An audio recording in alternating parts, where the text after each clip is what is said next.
am back with this afternoon's activity, which is the time-saving tools and tips. So give me just 1 second. Let me open it up on the computer that I know will share properly because we had problems in the last session. All right. So we all use Google and all of our lovely things, and some tips and tricks and tools that might make things a little bit easier for you as you use this. All right. Our objectives, we're going to go through some Gmail time-saving tricks, and then calendar, Google Drive tools, Chrome profile, and then questions. And then if you have anything that you think you have found that's really cool and awesome, we would love to hear about it also. And then along the way, you'll have time to practice. So there are some tricks for Gmail that we have, you might know how to do, might not know how to do. The schedule send is pretty basic. I'm going to escape out of here and go into my Gmail. Yeah, you guys can still see that. Okay. Oh, the mouse. Oh, wrong mouse. There we go. Big screen. Okay. So we want to schedule. What are the options? I'm sorry, I lost my train of thought. How was that lunch, right? Those of us who are at home, look at our own lunches. Schedule send. So you're going to go in, you're going to compose an email, and it may be to a parent or to somebody at work, and we don't send our emails after a certain time and that sort of thing. So once you complete it and you do your little body and do whatever, at the bottom, the little arrow, schedule send. Okay. It's going to ask you, and it will give you a 8 o'clock a.m. And I usually pick tomorrow morning 8 o'clock a.m. so that it gets there when teachers are arriving or something like that. Maybe you're in earlier school, you want to send it at a different time. You can pick the date and the time. We're going to send it tomorrow, but instead of at 8 a.m., I'm going to send it at 7:17 p.m. because how many teachers actually are on the computers all day long on Sundays?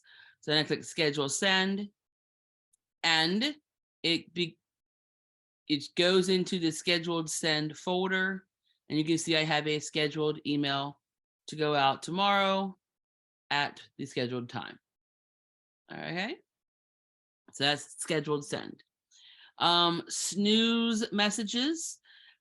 So you have been sending out Google Forms for your students to complete, and you are getting all kinds of Google Forms. It's been completed. You can turn that off in Google Forms. You can do that, any of that.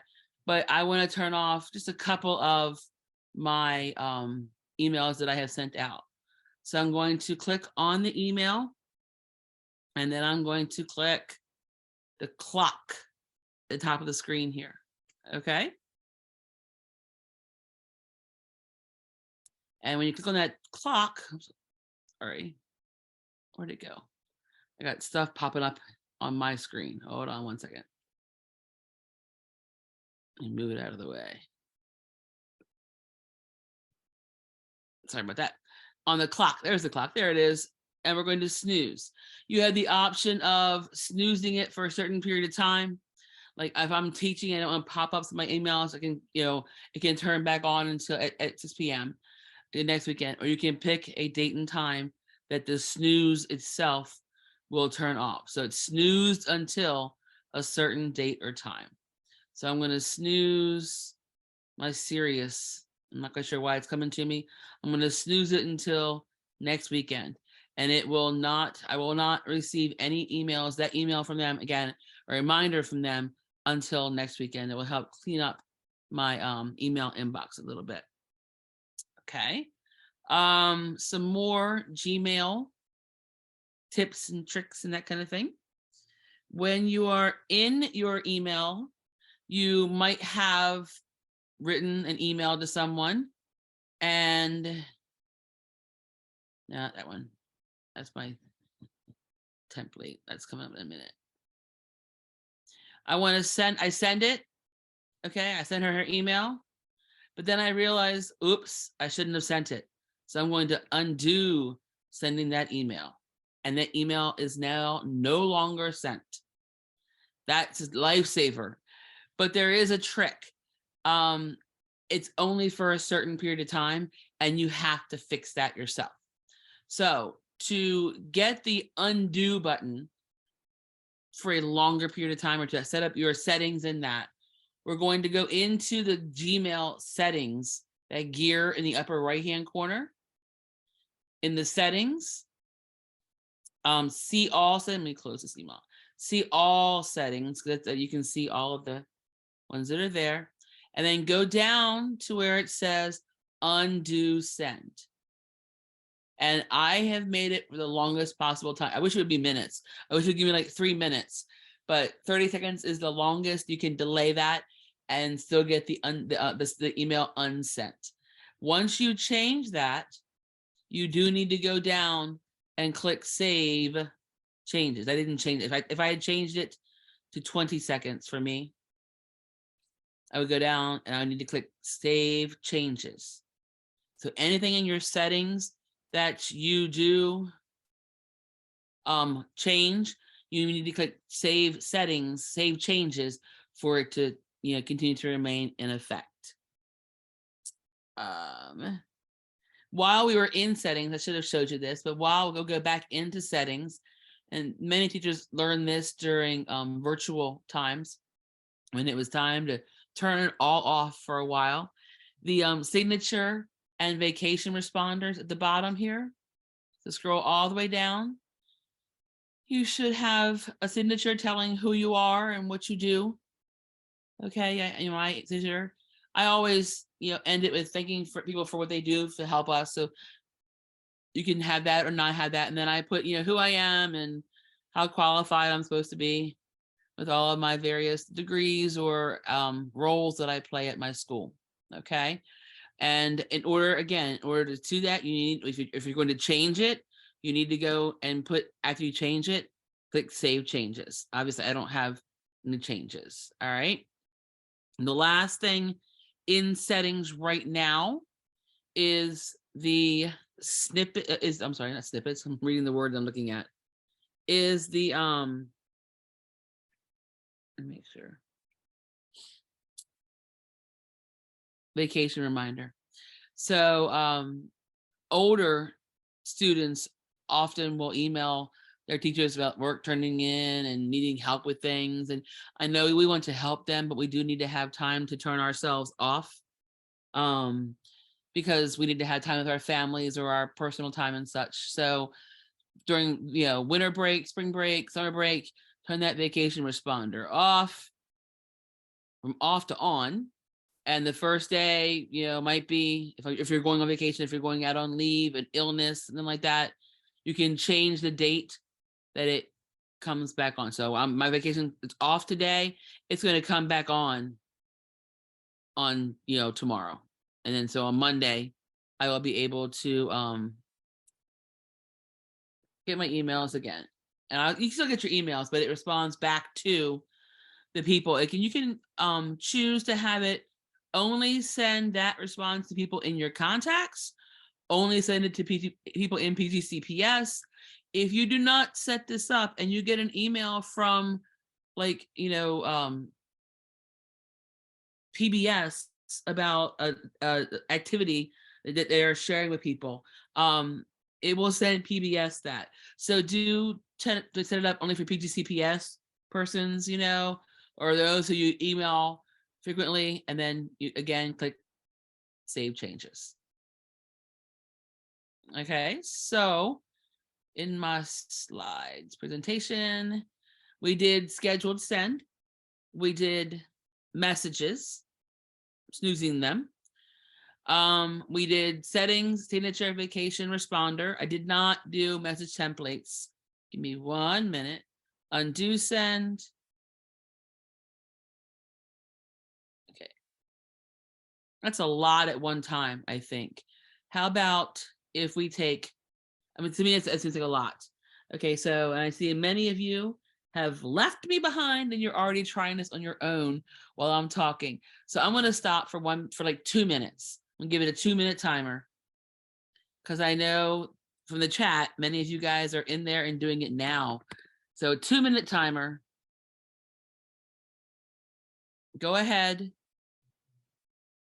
and check out any of those little tricks we just did, okay? Because they're kind of handy.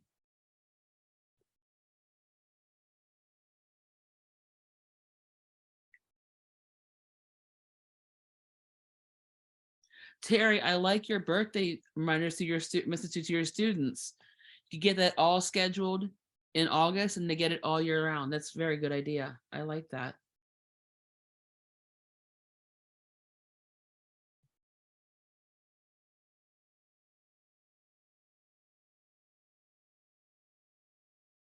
That undo tool has saved me numerous times, because sometimes my brain, and I type not as fast as the brain goes. The brain it's just crazy. And I send it and realize it has a lot of mistakes in there, a lot of typos. So I unsend it real quick.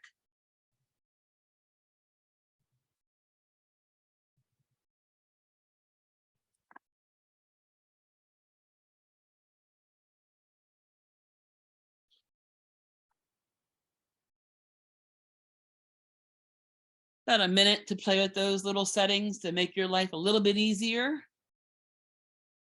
And then this message templates, when I learned that, it really, really helped, because when you have, parents responding or emailing you with questions, and it's the same question over and over and over again. So you can have a message template. That's our next activity.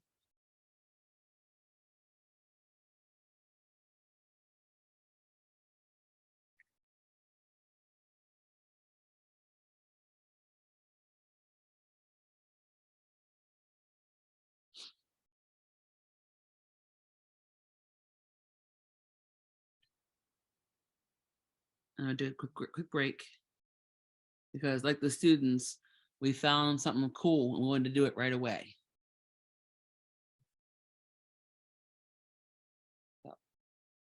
And coming on back to me now, if you can, that would be awesome.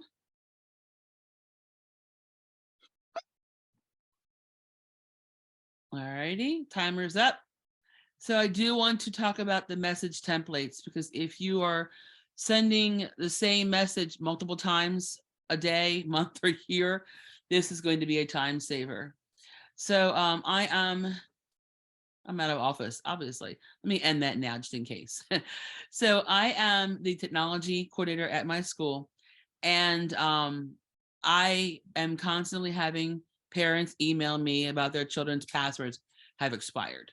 So I'm going to draft a template.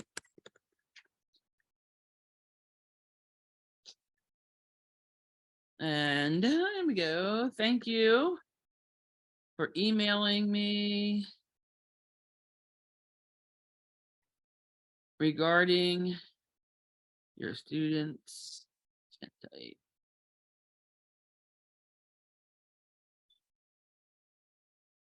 Please tell me their full name, because I'll get a, Jasmine's password doesn't work anymore, and that's all that I'll get. Full name and homeroom, and we will reset it tomorrow. All right. So I'm going to say, look at this. This is my draft, right? Going down to the bottom, those 3 dots right here. Click on those 3 dots and click on templates. And I want to save my draft as a template. It's going to be a new template because I have a Chromebook one. It's called password expiration. Sounds good. Okay. It's saved. I'm going to delete this completely. Delete this draft completely. Okay. I'm going to go into Compose, type nothing, or perhaps I'm going to type who I am sending the email to. And then I'm going to go into template, down to 3 dots. I'm sorry, the 3 dots down here, and click on templates and password expiration. And there it is, auto-filled for that person to send out that email to that person. So that when I learned that, saved me so much time. So that was a good thing for and helpful for me to learn. What else as far as Gmail is on my list here? Filters. Okay, so we're going to do filters. And then we're going to, after we do filters, talk about aliases. How many of you will sign up for things like freebies for your class or that kind of things, and you use your PGCPS email address, right? Because you're official, you're a teacher, it comes to your teacher account. Well, when you sign up for those sorts of things, you can sign up with an alias Gmail address. So it will help with going to going to your inbox. So help filter your inbox a little bit. I'm going to show you in the gray area. I have an example. Okay. So suppose you're wanting to do Netflix was the example that I found, but it would work for like pbs.com and that sort of thing too. If your address is janedoe@gmail.com, you're signing up for Netflix or another account, Jane Doe, and then add the plus and then Netflix at Gmail. Okay. So any mail generated by that sign up to that account will come to your inbox, but you can set it up to go into its own folder so you're not being spammed with Netflix emails. Okay. So set up your alias and you add the plus sign and the identifier as to what account it is. Netflix, at PBS, at I'm drawing a blank, at Pear Deck, because Pear Deck will send out emails about how to do things, at various activities and websites you log into. Yes, I will review template in just 1 second. Okay. So you sign up, you get all these crazy spam emails. I don't want to have the Nearpods coming into my inbox every time. So I'm going to filter my email. Okay. So anything that has the word that has from Nearpod, was it org or .com? I believe. I'm going to search for it and I'm going to create a filter. Okay. And I want it to apply to, and I could make a Nearpod filter. It would be hybrid class. So anything that was at Nearpod it is put into and filtered into that folder. That does not come up into your emails. So you did Netflix, you want to block Netflix for some reason, you use PGCPS account or PBS, go into filters. It can be an email from a certain person to a certain person. Like how about if we do powering up with technology. Okay. And I want to create the filter. It's going to go into my folder.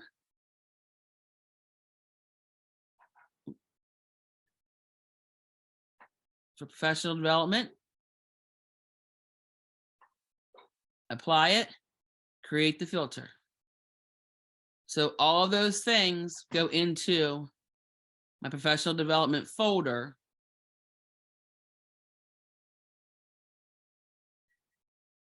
Supposedly, supposed to at least. It probably is probably the delayed little thing. So it all goes into that folder. Okay. Let me double check one more thing. We did that and filters. the filter rule. Okay. Someone asked to have the templates reviewed. So I'm going to set up a template, type a generic email. It could be about the field trip. All right. And you want to say permission slips are due to Miss Smith by Friday. Because you'll have parents emailing me, how much is it, or when is it due, or where does it go? The fee is $8. Okay. I want to save that template. I go down to the bottom, those 3 dots, and click on those, and then you see these little pop-ups. I want to go to templates. I'm going to make a new template, field trip.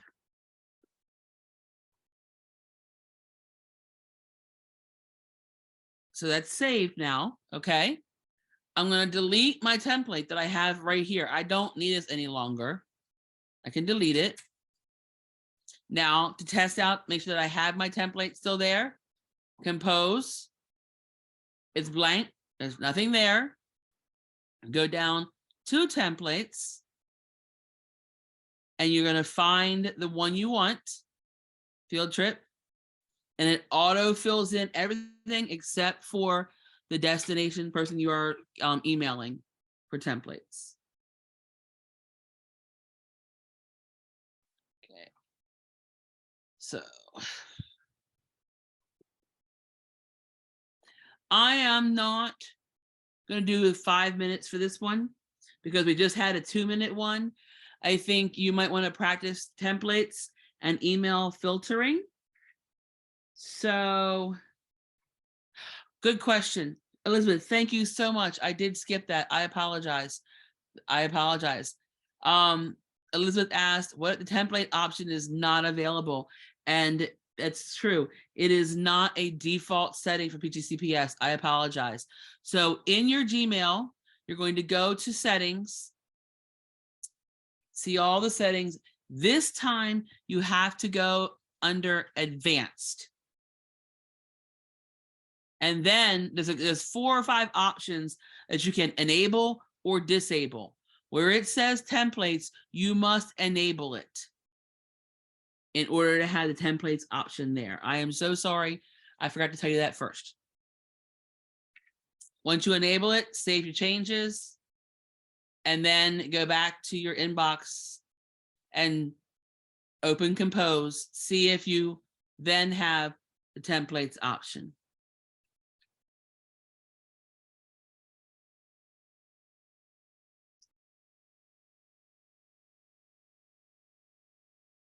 Where's the advanced again? Sure, it is under the gear for settings. And up at the top of the screen, it has general labels all the way over. Advanced is almost, it's a third from the end.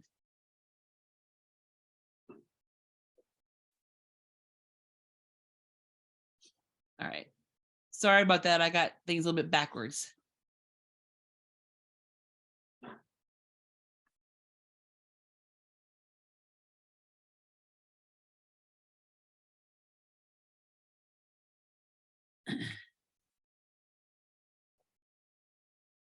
Elizabeth, can you ever edit a template? Or do you have to just do another one?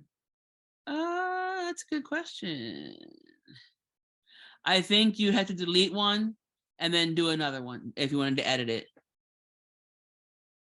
Or you could have maybe 2 versions of a template, one going to 1 grade level, and then identify that, you know, field trip grade 6 and then field trip grade 8. And have 2 versions of templates if you needed that. Thank you.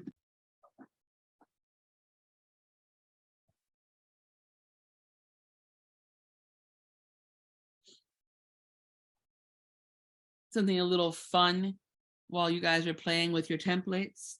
You can change your themes a little bit, set your theme background. the younger students like this stuff. When I do this, I'll change it up every couple of months, every couple of weeks, so they can see the different themes and stuff. They like that a lot.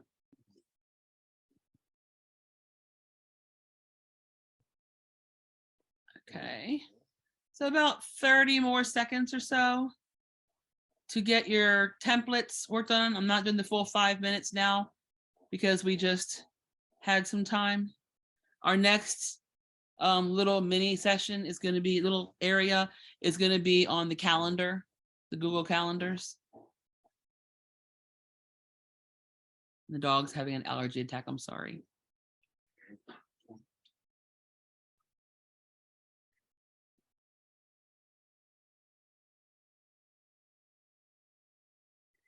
When you undo a sent email, it comes back to you and the recipient never receives it.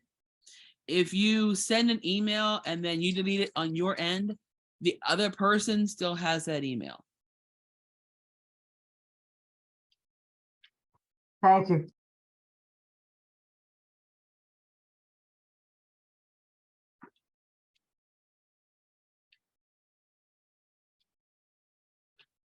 Okay, so if you could please come back to our whole group for a quick little couple of calendar tips.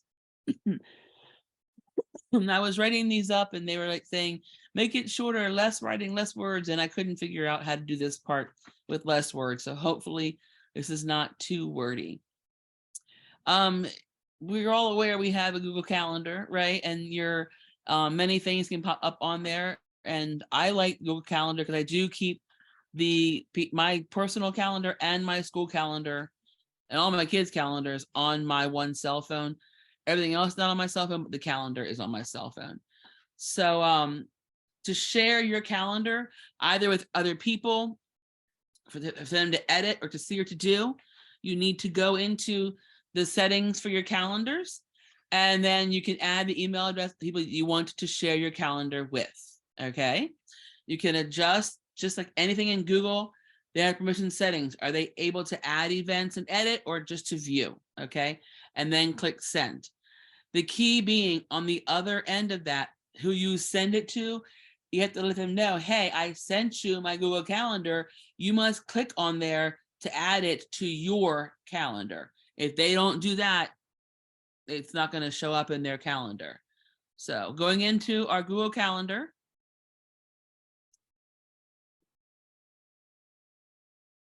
and you can see that in day, weeks, or months in the format. That's the little drop down menu right here, day, week, month, year, however you want to be, okay? And you want to share your Google Calendar. Oh, I need to minimize this a little bit, it's too big for the screen. Okay.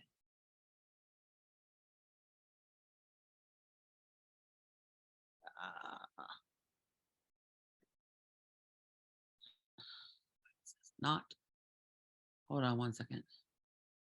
It looks different on this computer than it does on my other computer.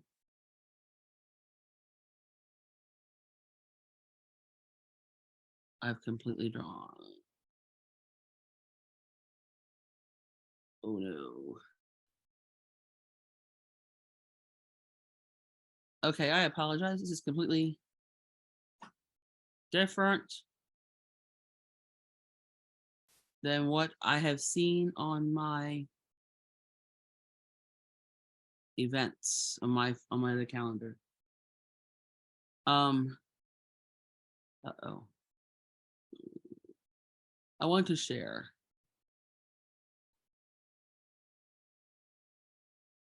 There we go. All right, I apologize. I'm sorry. It's a different calendar on how it's set up on different phones and devices. So you're on the left-hand side.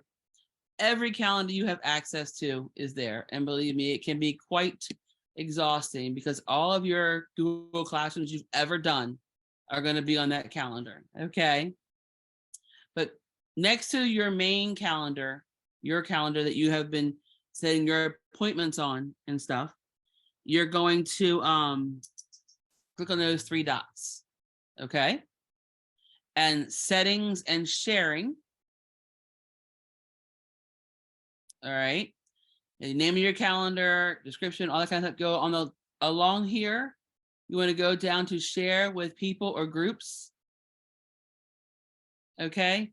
Now I have my husband, to be able to see my work email too.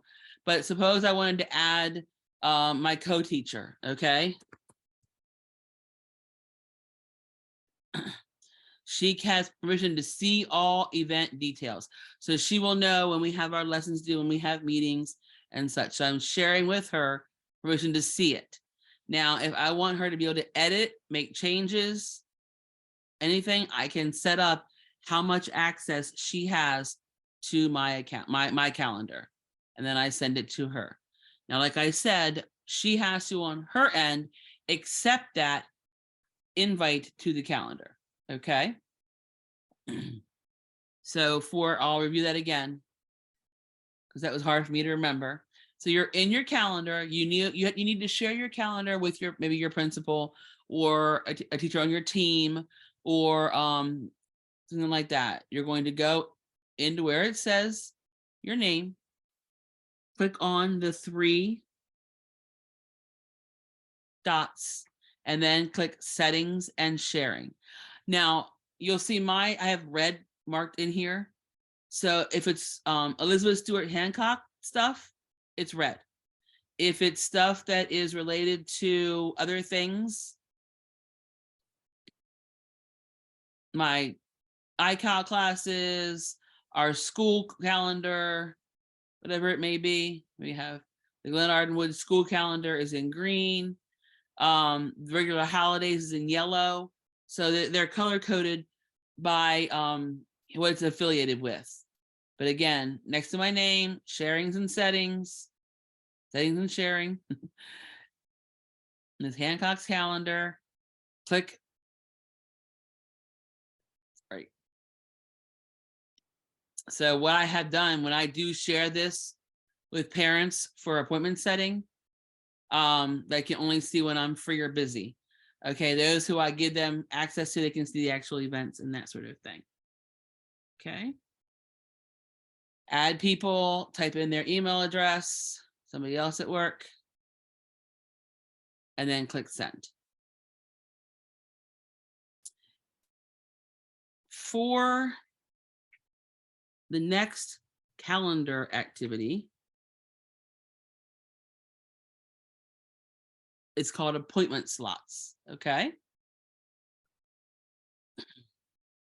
So you have your calendar at the top left, and I will share, this does not work very well on a phone or on a tablet. It works best on a desktop or a laptop computer. Okay. So in the top left, click create, and then you're going to click appointment slots. All right. And you're going to add titles, and maybe it's going to be for mid-year tech assistance. I don't know. Okay. I need to set how long they're going to be allowed to have. 30 minutes is awful long. So we could do 15 minutes. The minimum amount of time you can do is 15 minutes, supposedly. In my sheet, it says 15 minutes, so that could have changed, but it's okay. Okay, and then I'm going to click save for my date. It can be on April 1st. I can change the dates for that. So they're going to have time to meet with me February 7th.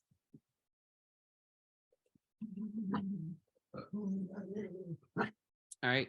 So I have here, I have mid-year tech assistance. Now that's not sharing that with my people. That's just, I set up that time period. Okay. At the appointment page of the calendar. And I would share my appointment page with my people. Okay. Shh, dogs. Sorry about that. Apologize. While the dogs are barking at the dogs outside, I'm going to give you guys your 3 to 4 minute break to practice calendar things. Okay. The steps for sharing your calendar and appointment slots are right in here. All right. The title, when you do share your appointment title, it's visible to anybody who has the link. And be aware that when people book with you, they can book it from the date you begin that to like 60 days in advance. So be careful in your time selection for your appointment schedule. Okay, so take some time for 5 minutes to explore the tips we just shared. And I just realized you may not have the actual presentation access yet. So let me drop that for you. So you can, I like to double screen it, split screen, and have the directions next to me on one side of me, of the screen, and then the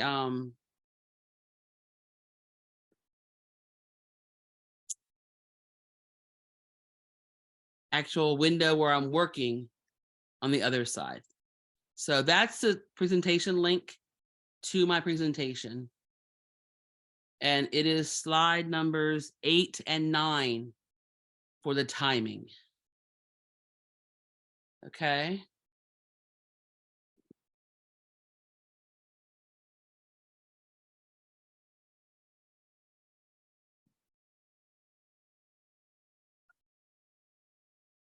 Well, that got music for that one. Okay.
About 2 minutes left, minute and a half.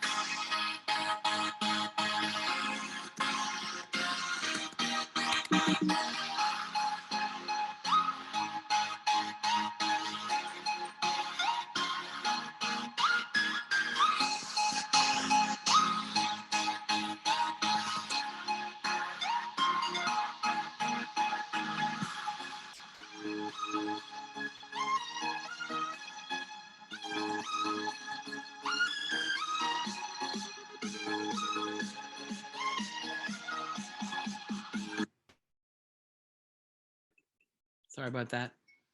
I did end the timer early automatically, accidentally. So about 30 seconds, and then come back to our final couple activities on Drive tools and your Chrome profile.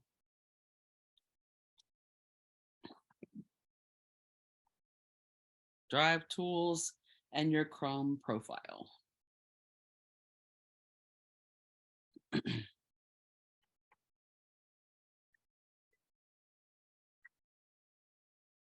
Okay.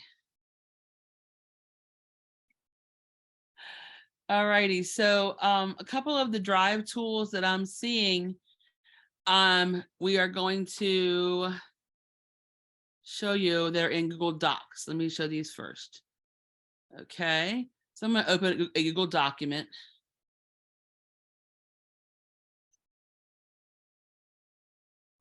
And previously used one is fine. Owned by me, so I don't get anybody in trouble. Open up. We all know that Google Translate does good things. Okay. But if it's not always reliable, not always easy to use Google Translate. So there are some tools in Drive that make things a little bit easier for us. So this way, if you were sending something out to your students in a multilingual class or to parents, something like that, you have the draft. Obviously, I would not be sending this to our parents, but it's my sub-plans. So there we go. Go into tools, go down to translate document. Translate copy of the entitled document. Choose your language. Okay, so if it might be Spanish, could be French, could be, Chinese, whatever it may be. Choose the language that you're translating it to, and then click translate. And it opens a new document. It doesn't alter your original document. It opens a new document with the translation in the language that you selected.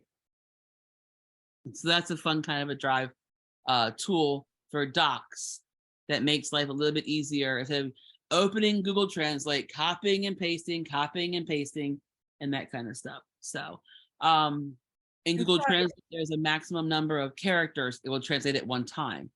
This could be a shortcut for that. I'm sorry, can you review again? Sure, no problem. So you go, once you have your document opened, as you want to share, go up to tools, and then you go to translate document and click on it, and you choose which language you want it to translate into. So we did French, now we'll do Spanish,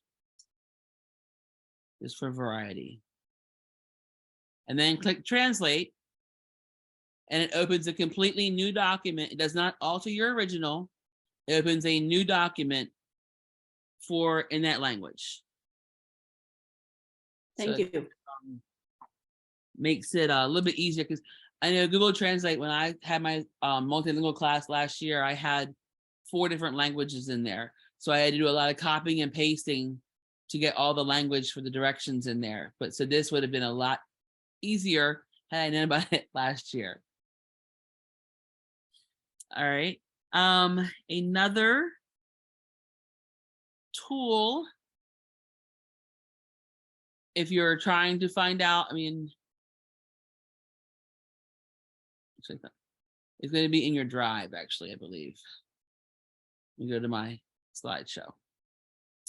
So to translate document. A tool that I have found useful to help organize my files in my Google Drive is to color code my files in Google Drive. So in my original Google Drive, in the waffle, there's Drive. And you probably, like me, have an unknown number of files, and you never know where your files things are. So this year, here we go. Okay, I'm gonna hover, and then I'm gonna right click. Oh, wrong mouse, hold on. Right click. Why is it not?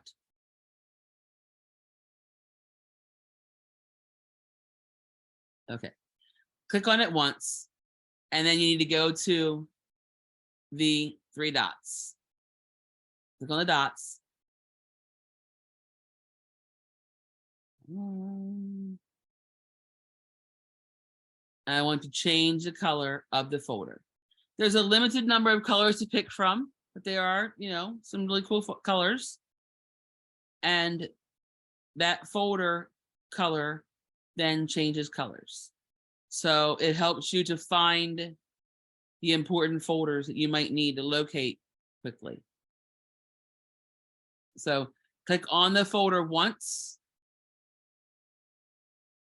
In the upper right-hand corner, the 3 dots next to the delete button, not the delete button, not the trash can, the 3 dots, click on that. You know how you can rename things? Right under that is the color, change your color. And it turns to the color you've chosen. Okay. What else? Other fun stuff that I had found. It's also helpful, I guess. All right, the last thing actually is the Chrome profile. Okay. So I'm gonna Chrome profile is what is created whenever you access Gmail and Google Docs. It handles all of your saved settings and preferences. Like what is your browser preference? What is your home page? It might save passwords. It saves your bookmarks. It saves the extensions that you use, the extensions up in here that you might use, like, you know, Pear Deck or Nearpod. It has those extensions, okay? So the Chrome profile is kind of like you're logging into your filing cabinet with all of your needs, because it's how you get to Google Drive and other things, you know, your slideshows and that sort of thing. The settings on your Chrome browser sync to any device you log into if you're logged in with Chrome. How do you know that you're logged in with Chrome? In the upper corner,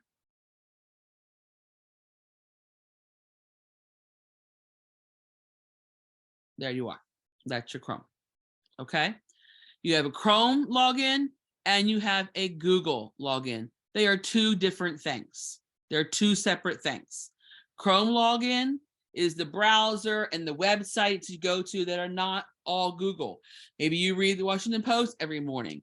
Maybe you go to the national holiday of the day, quirky holidays, and you post that for your students to have a little fun activity to work on. So this right here, next to the Google share button right here, that's your Google login.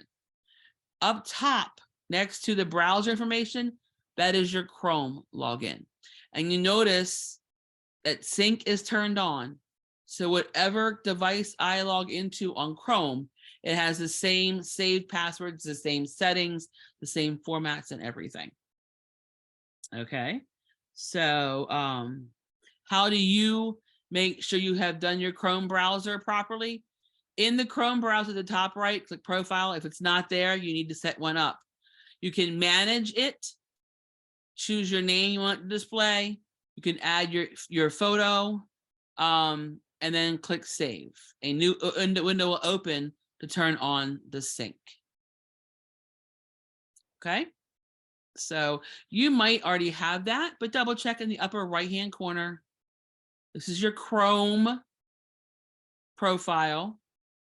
You can find in a map, where are you? All kinds of other stuff. It might save your addresses. all the things Google knows already about you, right? So Chrome, and let's see what else is here. Password manager for Chrome.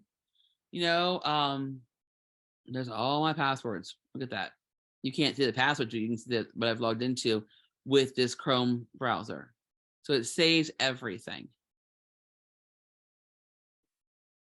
And that comes to the end of what I have. I'm a little bit short again, but I do want to give you guys time to create or edit your Chrome profile.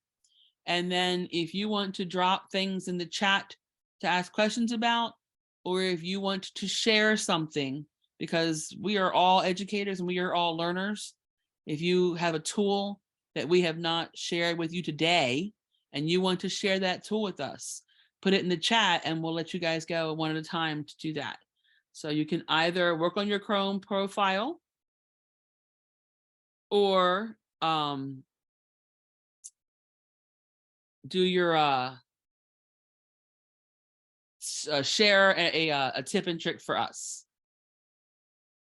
How do you delete to create space? That's a good question. The question is, how do you delete some of the Chrome profile to create space? Yeah, because I had a problem with my laptop. They said I should delete some of the things in the Chrome. Okay. Chrome cannot take more than, a certain. That's true. I understand. Let me, because you saw when I had my Chrome profile, you saw that it was there were several Beths there, and I don't know, had Beth. Okay, so going to settings. Okay, let me share my screen. I'll show you guys. Hopefully. All right. Here, I'll share this. Okay, so you have your Chrome opened. Go up into your Chrome profile and go down and click on that settings gear again. And all of your Chrome profiles will pop up. But I'm not a four. There's not 4 of me. This is my personal. I don't know what I have. So I'm going to click on the 3 dots right here, and I'm going to delete that one. So I have less Chrome profiles there. So you can go into delete, click on the 3 dots, and then click the delete button, and you'll delete all of the browsing data, passwords, bookmarks that are under that Chrome profile. But I believe that I have multiple set up by accident, which is probably what you had happened to. Okay, that was a good question. Okay.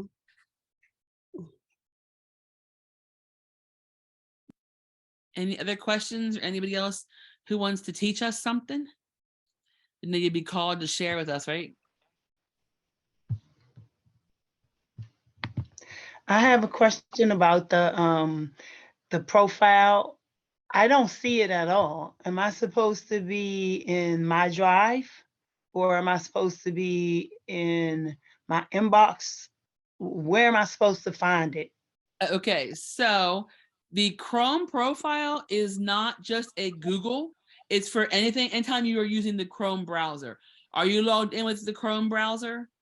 Yes. Okay, so in the upper right-hand corner,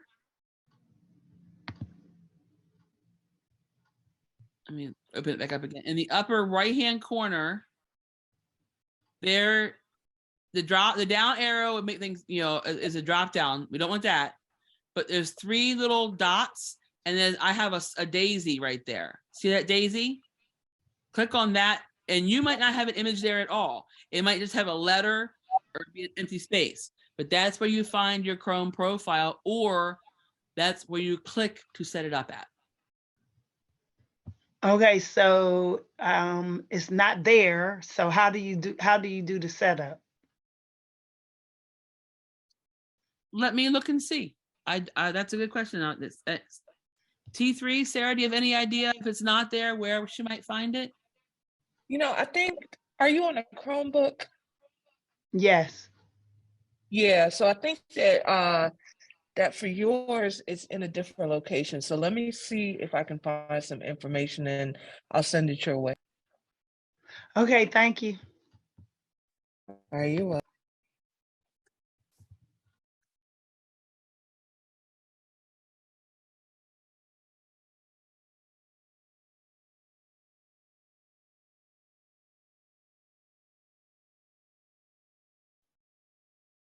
Okay.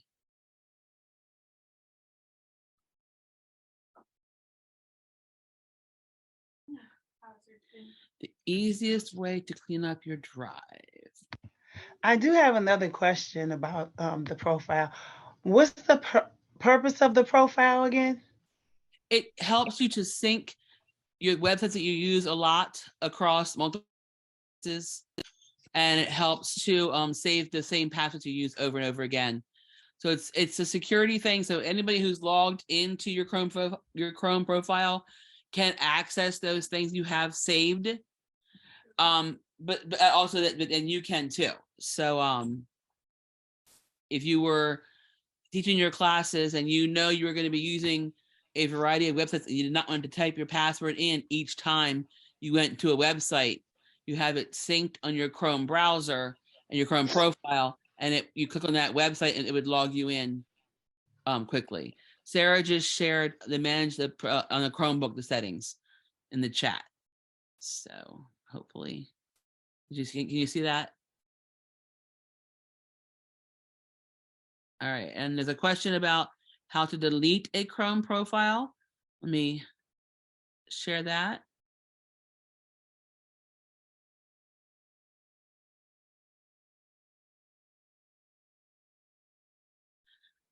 All right, so in the upper corner, if you have the Chrome profile, I'm on my MacBook, so that's why it's in the upper corner right there.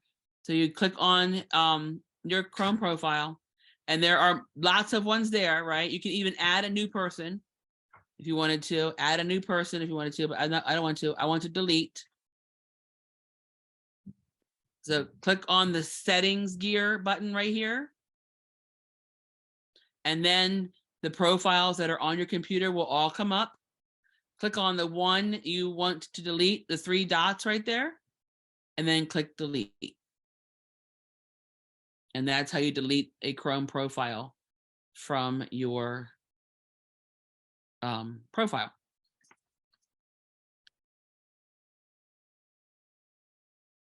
Okay.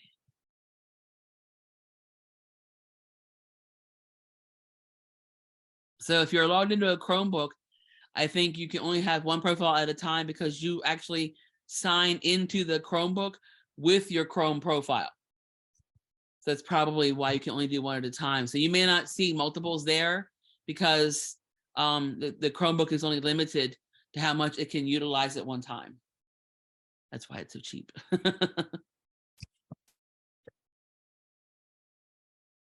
Yes. Let me double check that I'm going to show you correctly.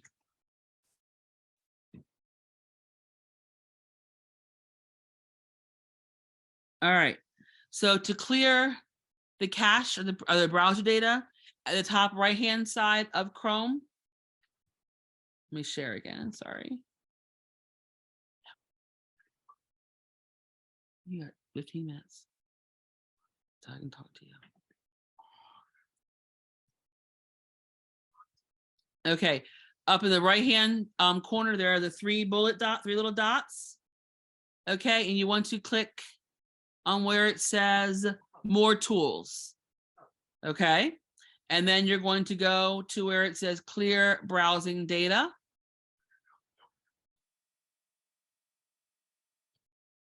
And it's going to ask you from what time, from the last month, the last hour, last 24 hours, last 4 weeks, all time. Generally, all time cleans up a lot of your stuff. Okay. I'm going to say just for me, because I'm afraid to clean a whole lot.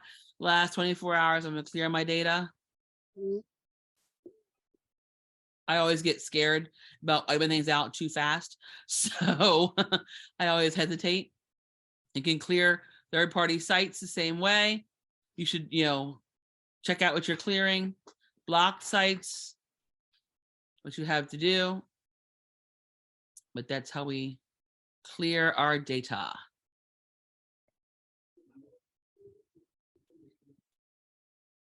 Thank you. Delete an extension. You mean one of the Chrome ones that you added as a like extension from slides or from where?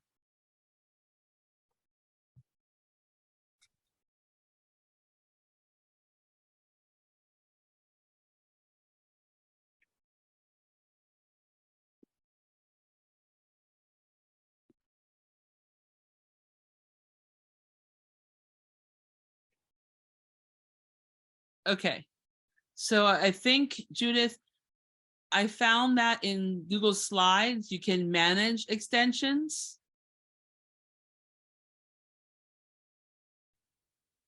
Let me get rid of some stuff. Extensions right here. Under add-ons, I can manage extensions. And then like if I don't want the slides translated because I found a better idea, I can uninstall the app.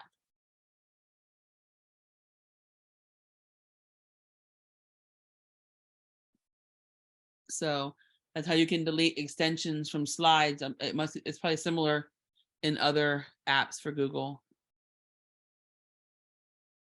Extensions, under add-ons, manage add-ons. I'd never used this yet, so it was a practice one. So, and uninstall. Sometimes you get too busy with all the things you have going on.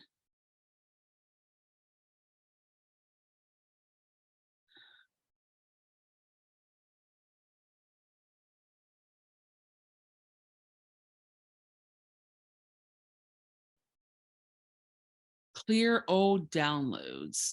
In your download file, can you move those downloads to trash?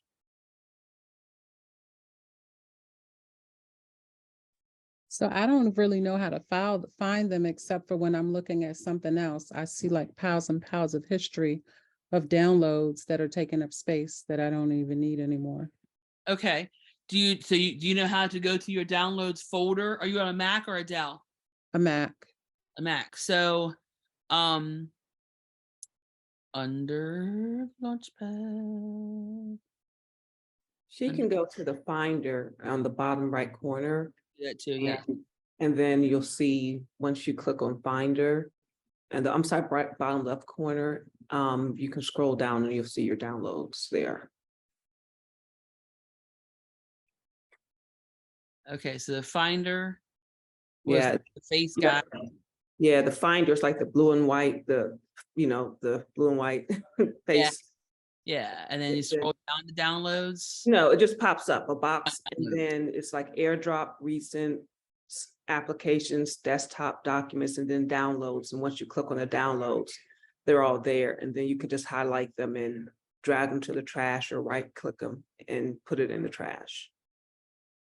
All right. See, If she's on a Mac.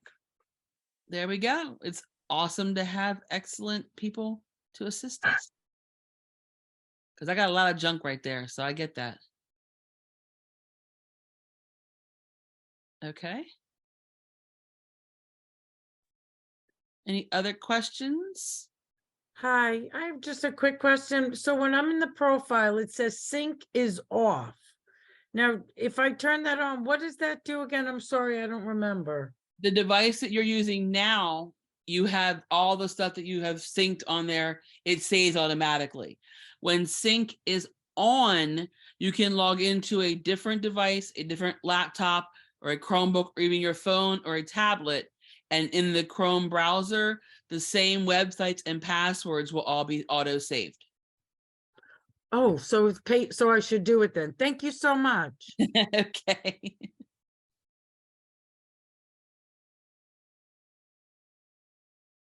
Sadiqa, I'm gonna look for other ways to clean up Google Drive. I know on my Google phone, I get a notice about multiple or duplicate files and that kind of stuff. I'm gonna look for some ways, and then we will share that out if we find some ways to clean up and organize your Google Drive easier. I know you can create the folders, then you got to drag and drop individually. Sometimes you can group the folders you want to drag into, group the files you want to drag into a folder. Like if I'm in my drive right here, and I want to take these attendance forms. The mouse needs to be used because it doesn't work with my fingers. So I want to drag these two attendance forms.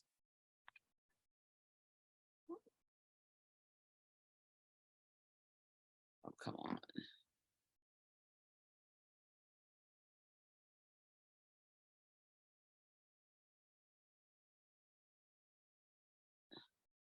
Now all that's highlighted, right? I can drag that to my drive over to here, and then all my folders pop up, and I can put them in the appropriate class for attendance. And they've moved to that folder. So that does help organize the folders a little bit instead of one file at a time and such. Okay, also when you are in a document and you want to move that document to a folder, Google Doc, you had the star means it's important, right? The move button right here, move it to where? To your drive, to a certain folder. It could be All About Me or whatever, and it automatically puts that document in the All About Me folder. So you can organize your files when you're using them and tell them what folder to go into. And we're out of time. I'm still talking. Alrighty. Thank you so much. That was amazing. So thank you so much, Beth. And if we could give her some virtual applause. That was fantastic. Packed with a lot of tips and tricks. So thank you so much for that. Okay. So what we're going to do right now is it's now time for you to complete the evaluation. So dropping a link right now in chat. So please go ahead and fill out this evaluation whenever you have a moment. It was awesome to learn with all of you today. So we're looking forward to seeing you at another T3 event. So definitely stay connected with us. Reach out if you have any questions. And, we hope that you enjoy the rest of your Saturday. So before I let you go, let me just double check this website and make sure that there's nothing else that we're supposed to be doing. Okay, so this looks like we are good to go. So after you finish this evaluation, then please have a great rest of your afternoon.